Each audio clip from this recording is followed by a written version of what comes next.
Hello everyone and welcome again to another episode of Konsui Fighter Live, the show that gives you an inside look at the development of Konsui Fighter and the team behind the project. I'm Shin Reynolds, the lead director of Cerseian Studios, and joining me today again is Sean Cornett, one of our developers. Hey. So today we just kind of wanted to do another touch point stream and just kind of talk about our progress as we work towards the beta preview build. That's the next one we got coming up here.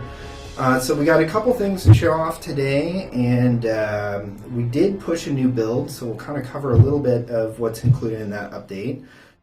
So to kick things off, I think the first topic we got today is just kind of talking about network mode. Sean's been kind of knee-deep in all of the network code and sorting out all the logic. It's a lot of work. We're not really using any prefabricated game networking library. We like to do things kind of homegrown. We built our own engine for this game, the EA engine. We've talked about it a couple times, and I'm sure we'll have more details to kind of highlight some features of that in the coming streams. But yeah, network mode. So,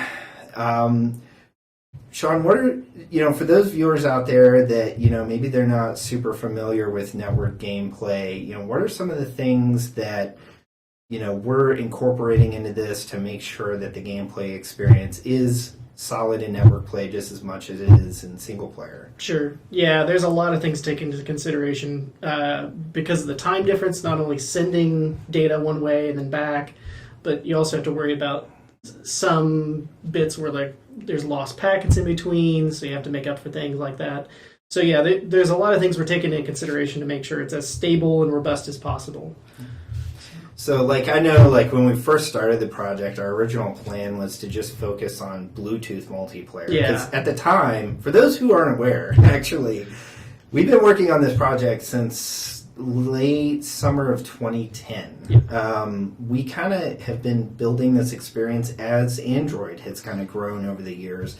And so it's been pretty interesting for us to kind of evolve what we're shooting for as we go. I'll kind of mention something else about that coming up in one of the next couple segments. But, Bluetooth we thought was going to be kind of the mainstream local multiplayer Connect Direct. Now we have things like Wi-Fi Direct and other technologies that have become more prevalent. Yeah. For local multiplayer, though, we're focusing predominantly on Wi-Fi. Yes. So you'll have a local network for that.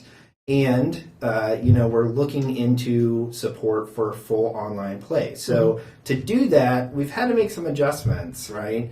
The first stab we took at local network multiplayer, we were using a lot of TCP packets, which basically they're delivered in a reliable fashion. So you're guaranteed that packet is going to get to the recipient. In the right order. In the right order. Yeah. But the system will sit there kind of holding up the pipeline to ensure that everything gets through. And so for core game data, that's not very efficient. So we made a couple adjustments, right? Yeah, we're trying to use what's called UDP, which is more direct. You kind of send it and forget it.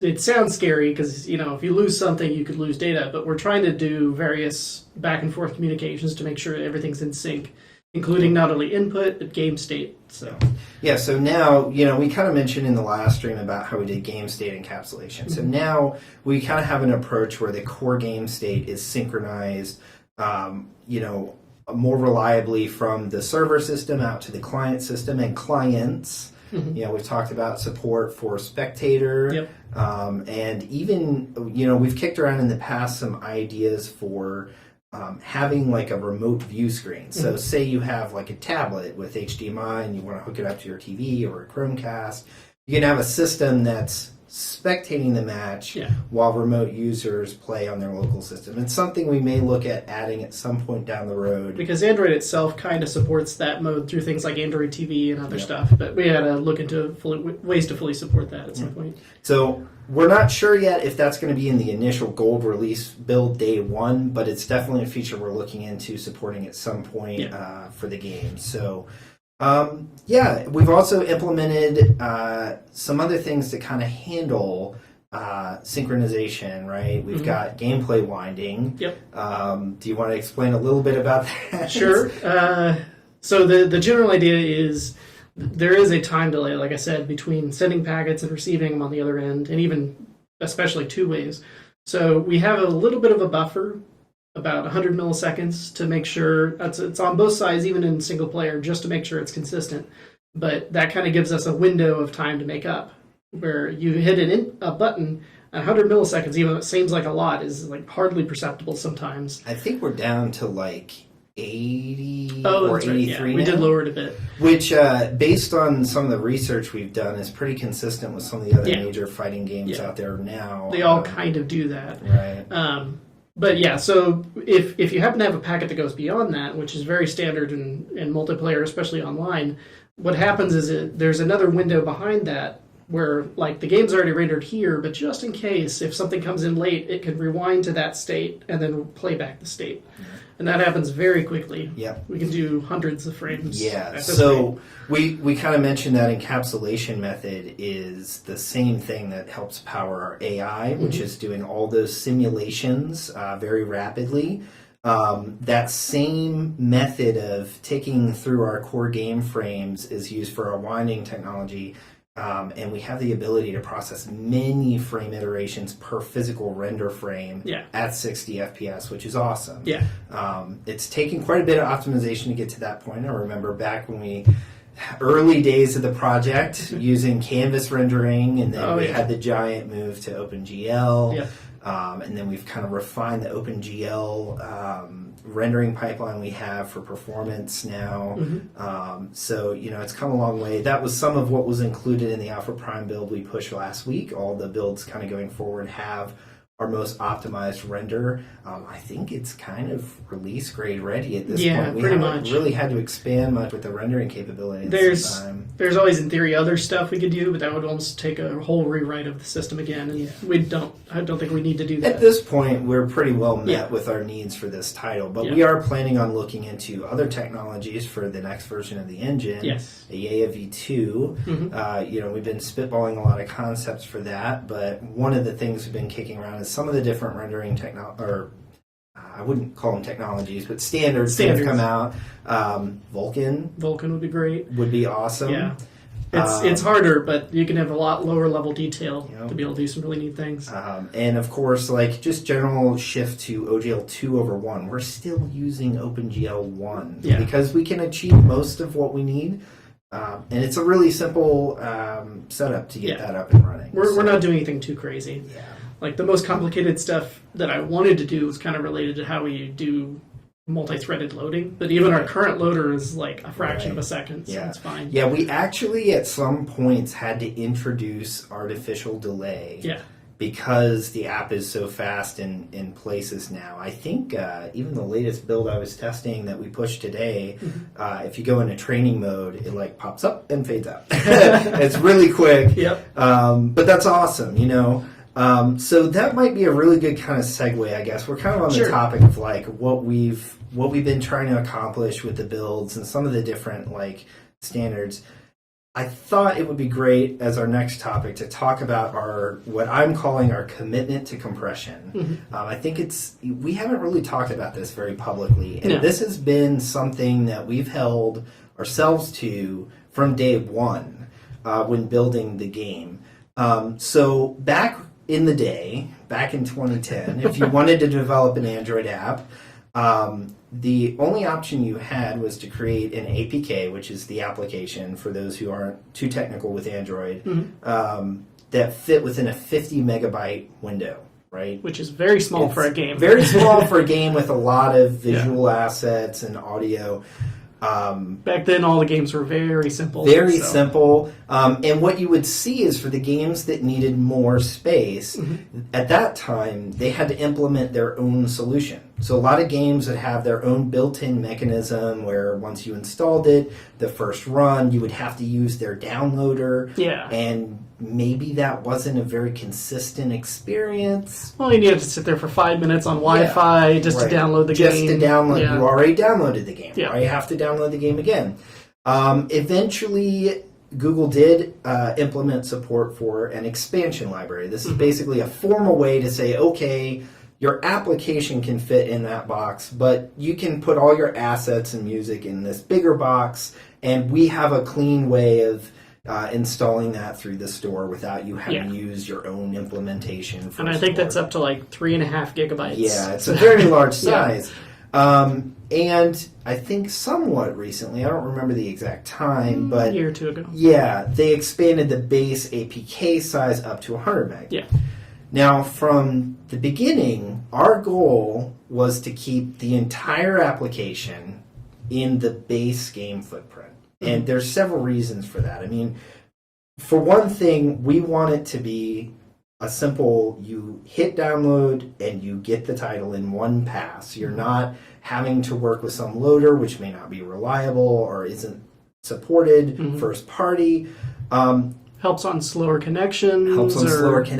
Right. Not having to be on Wi-Fi. Yeah. So that's another key thing. You know, what if you're on a trip and you're not near a hotspot, but you do have a data plan? We don't want to eat up all your data just to download not the best level of compressed assets and take a while. Or maybe you have a friend who decided to purchase the app. We want to keep that time frame as short as possible from you guys being able to purchase and download the app and start playing together. So it seems like a minor thing, but we're really thinking of your experience as a player from the second you pull up the game in the store and you want to get up and running with it.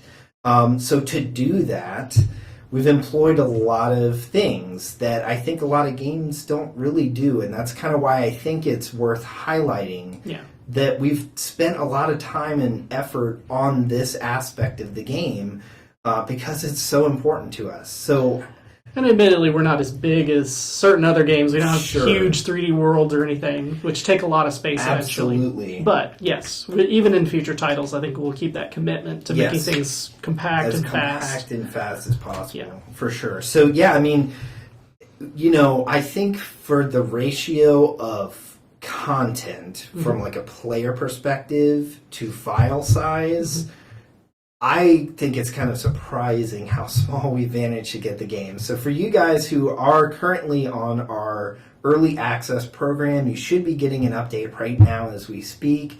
And you'll notice that it might take less time to install than the last one. Hopefully. That's because we've done another optimization of all our core game content, and the game is now down to 48 megs. All that content. You know, we mentioned we don't have as much data, but we do have quite a fair bit in there for the size. I mean, we have, I think, around, what did we quote, like 92 story segments, each containing multiple visual assets. The soundtrack we're currently projecting for somewhere around 60 to 62 tracks. Stereo. We're going to have full character vocalization. How many character sprites are we up to? Hundreds. Yeah, I think the last estimate I projected was around a total of 1,400, but it's definitely more than that because we have additional assets for things like effects or projectiles as part of moves that take additional weight in that category. The stages, we have 9 very beautifully illustrated stages from JAS that have a lot of visual layers. The final battle stage, I'm really looking forward to you guys experiencing. I'm not going to talk about it. You're going to have to get through story mode to see it, but I think it's going to be a pretty cool visual moment in this kind of game.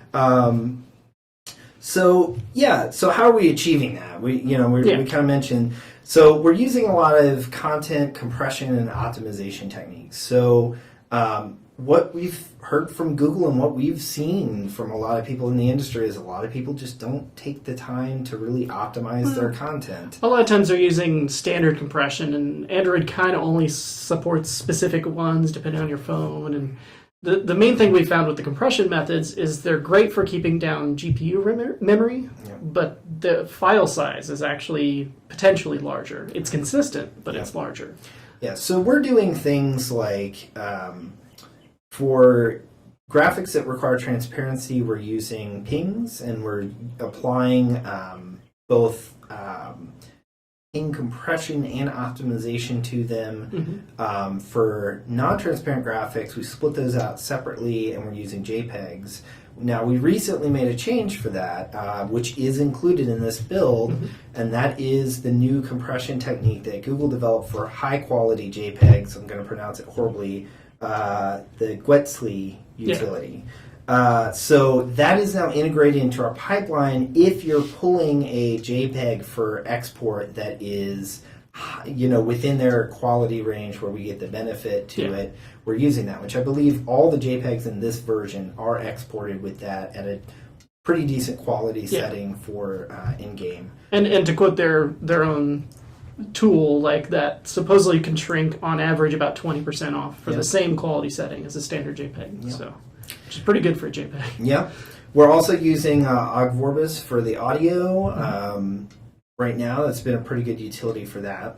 And in addition, we've kind of taken the time to try to come up with a way to crunch the content even more while preserving a good amount of detail. So one of the things that we spent a fair amount of time on is developing a proprietary graphics format. We developed a format which we're dubbing CGG, that's the extension, it's Compact Game Graphics. It's a format that's optimized for palletized graphics with support for transparency, a broader palette than your standard optimized ping or GIF. You basically can get, I think, up to 64K palette entries in that. It's optimized for loading into the GPU, restricted to powers of 2 on the actual internal size. And there's some other nice things built into the standard, like dithering support and other optimizations. To top it all off, the data is compressed using a PPMD algorithm, which provides a greater level of compression over optimized PNG files. Which are standardly zip or deflate. So I don't have exact numbers, but I want to say we've seen somewhere in the ballpark of an additional 20 to 30% or so over our optimized pings in our custom format. Now, the tricky piece for us is getting the decompression side implemented into the game engine. PPMD is very manual right now. To date, no one has ported a Java native version of PPMD over. We did. We're not 100% pleased with the results in terms of the decompression time we're getting, and some of that may be the way that we ported it. We were kind of trying to get it up and running quick to test it. I mean, it works. It's just slow. It's just kind of slow. Which it shouldn't be. It really shouldn't be. So what we're kind of talking about is our next steps for that are to move the decompression logic down into the native layer of Android, which runs a lot more performant.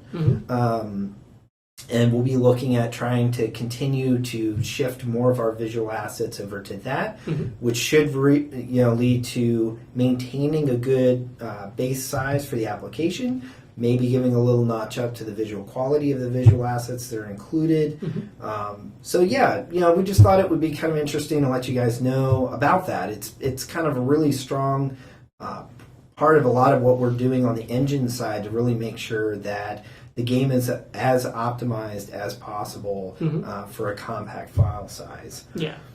So, let's see. Let's shift our discussion a little bit to some of the stuff that is currently in progress for the coming build, and I would say the coming releases. So, the very first thing, let's do a bit of a live demo. We're going to try this for the first time, so bear with us. But the first thing that you're going to, or the main thing that you're going to notice that is a new feature in the build that was released today is a new stage, Yasu's stage, which we sent out to social media earlier, about a week ago, I think. We kind of put a little snapshot preview in there. Well, we now have the stage up and running. You can use it in the various gameplay modes. So let's take just a quick look there at what's included in the stage design.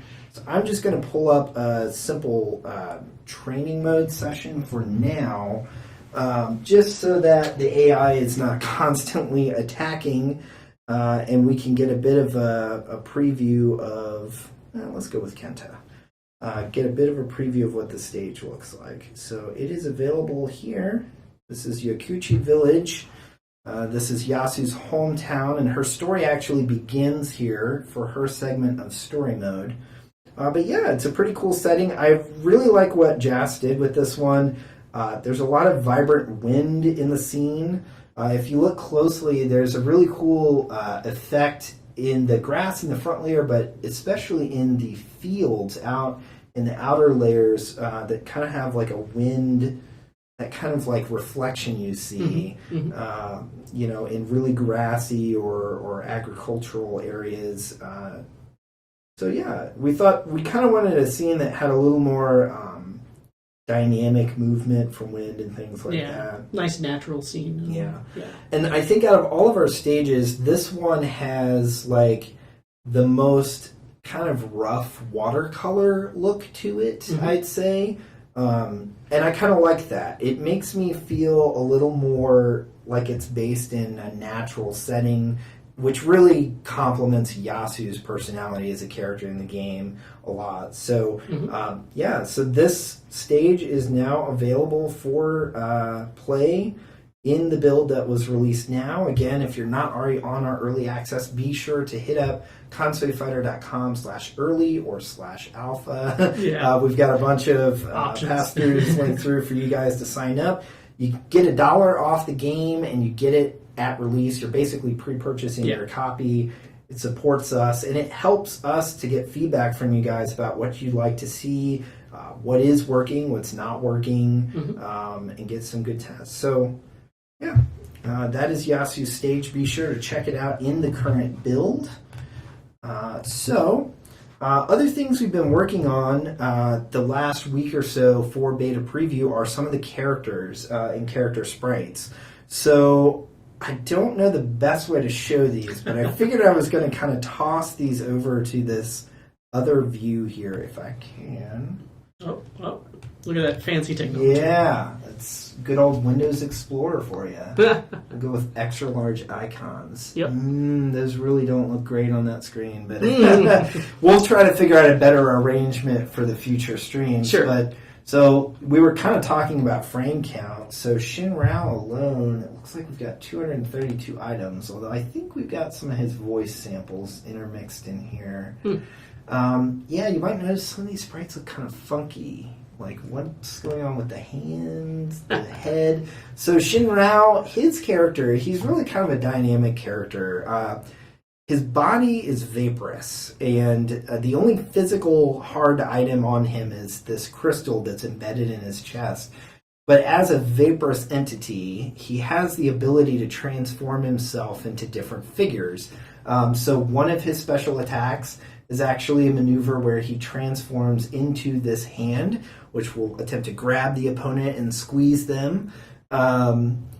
We also have this attack where he transforms into a giant version of his head, which will chomp its way across the stage briefly, which is pretty cool.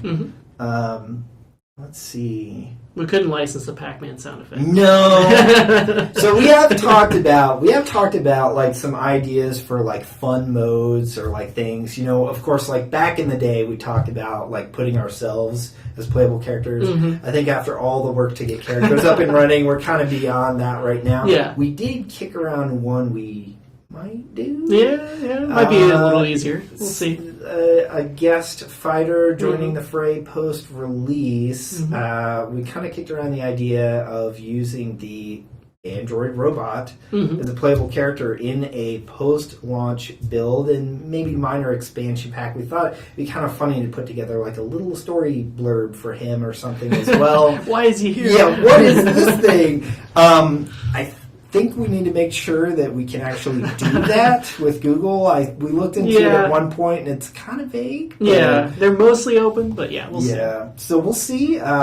If you guys have any ideas for like some kind of just fun little tucked in things that we can legally use. Yeah, that's a good point.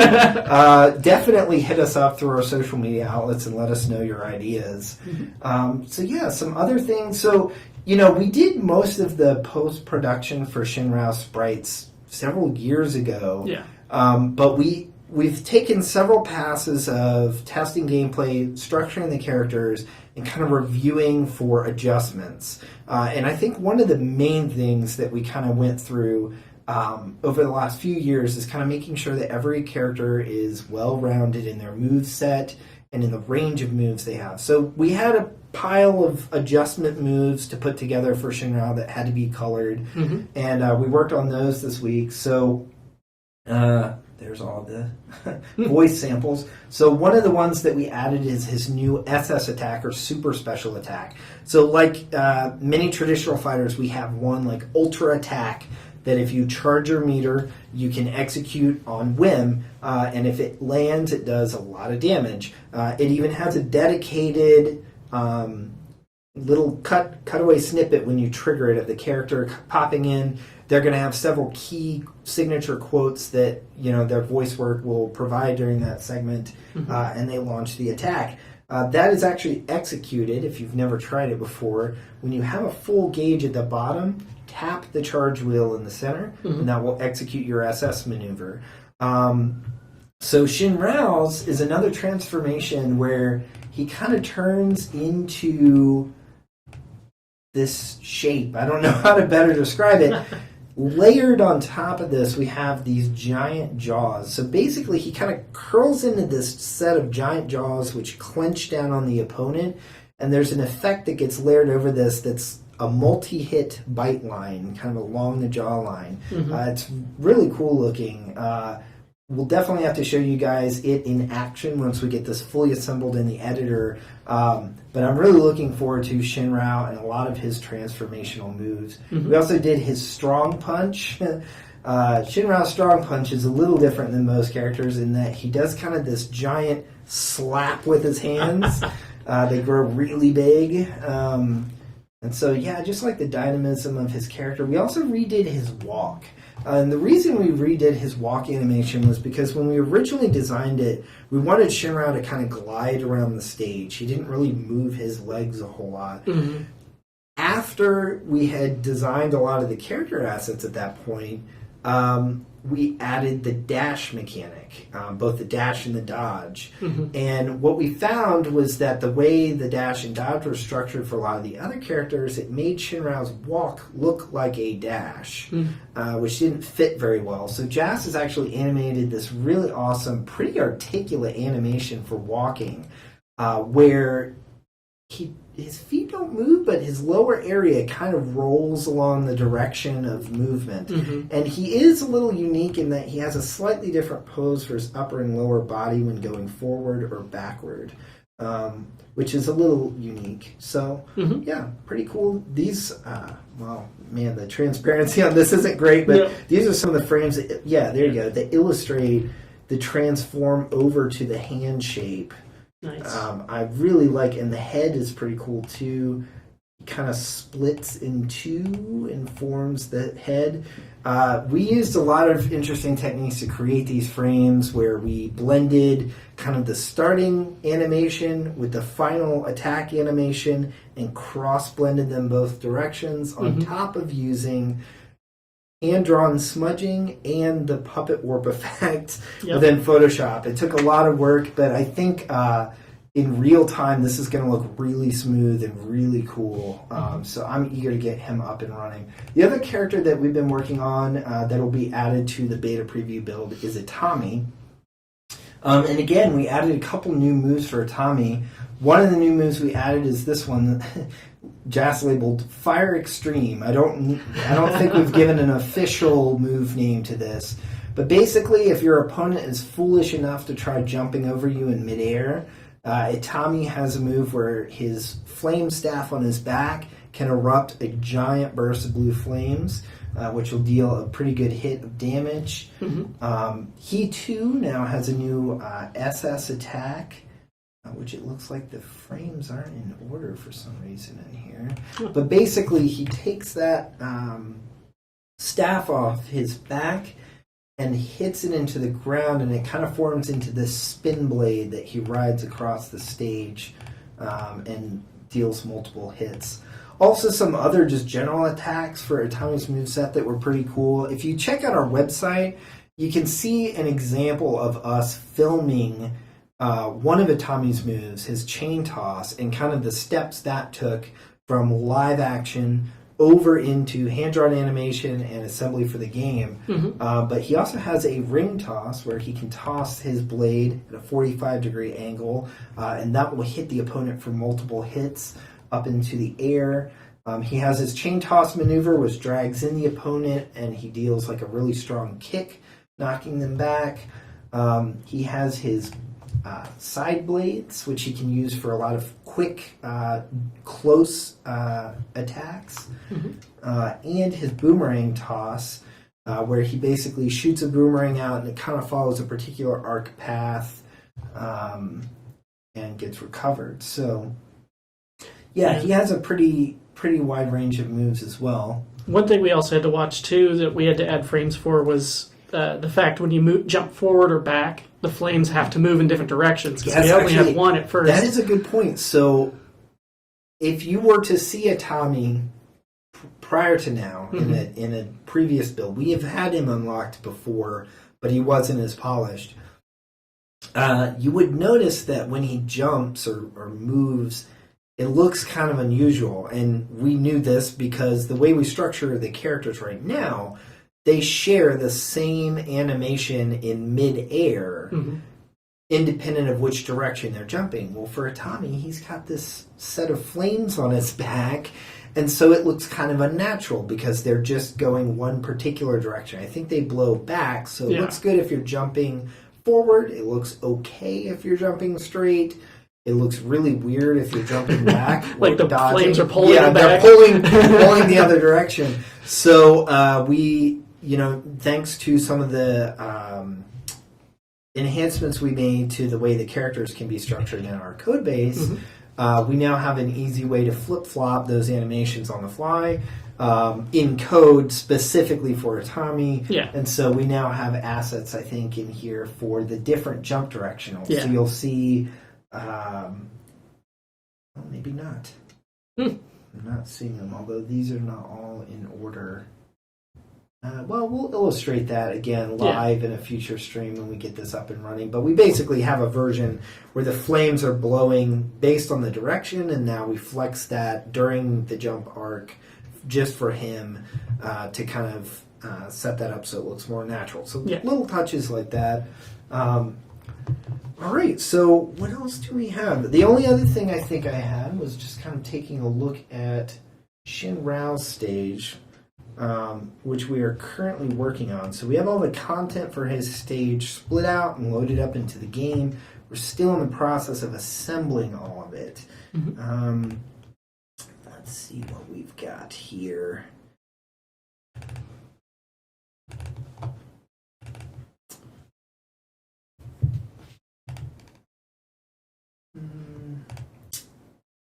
And I don't know if I have a way to toss this up on the screen either. Oh no. Maybe. Yeah, we might have to save that for later as well. Okay. Fair enough. But yeah, Shinrao's stage will be coming up soon. It is the second to last stage that we have to add to the build. Now, we are not going to have the final battle stage available for preview until it's available in the story mode, and I think our goal was to have it locked until the completion of story mode. So you're going to have to work to earn that one, but I am looking forward to you guys checking out these last couple stages. So let's see. I think that's pretty much everything we had to kind of highlight today. We didn't get any questions in our mailbag this week, but if you guys think of anything, be sure to reach out to us with the hashtag AskCercian and through any of our social media outlets. And when we have one of these live streams, we'll field your questions and general feedback too, if you guys just have feedback about the game, and we can dig into it on this stream. So to kind of close out, I guess we should talk a little bit about these guys here. Let's see, what do we got here? I've got a Gundam, the Origin. This is a master grade RX 7802 Picked this guy up at NakaCon this year. For those of you who frequent NakaCon, we usually are there. We had a local anime convention. Yeah, yeah, it's a local anime convention for those who aren't in the Kansas City area. It's pretty big for the area. So we've had a booth there a couple years. We'd like to get a booth back. I think we're kind of waiting until we have a little bit more new to show the group there. Yeah, we'll just kind of get those nice and close in the shot there. We thought we'd do something a little different. Something with the community. Logan's not able to join us today, but he will be joining us as well. We are planning a Gundam building stream, which we're probably going to be doing next weekend, probably next Saturday evening, to accommodate everybody's schedule, where we're just going to hop on our stream for that week. We might have a little bit to talk about the game, or if you guys have questions during this during the stream, we'll field those. And then while we're streaming, we're just going to be assembling these Gundam models and kind of showing them off as we go. And what's your backlog now? I have like 4 or 5. I had some for years, and I just never got around to it again. So.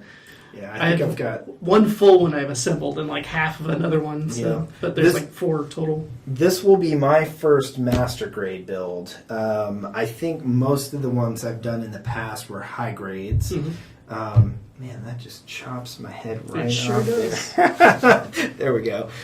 So be sure to keep an eye out for that.